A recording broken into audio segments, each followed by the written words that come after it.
was the largest shipwreck in the northwest Hawaiian Islands, and for nearly 60 years it was a speck out in the Pacific waiting to be found.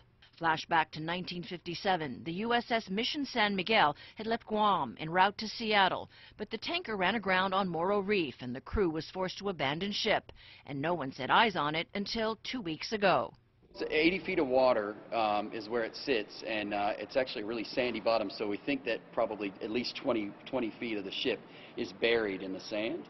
Marine archaeologists had expected to find a ship in pieces. Instead, you have this largely intact structure with, a steering wheel, a helm still standing, so it was a pretty exciting moment. The find in the remote area of the National Monument came as part of a larger expedition, mapping the coral reefs in the marine preserve. We were there for 4 days, and they spent 3/4 of that time looking for the Mission San Miguel. 2 students were along the research cruise and were crestfallen when they didn't find their target after searching for a day and a half. Oh my God, are we ever going to find this? We spent so much time, why isn't it at this spot? I've been interested in the northwestern Hawaiian Islands since I was in middle school, and I really wanted to go up there. But the budding marine scientist wouldn't be disappointed. Our coxswain was great.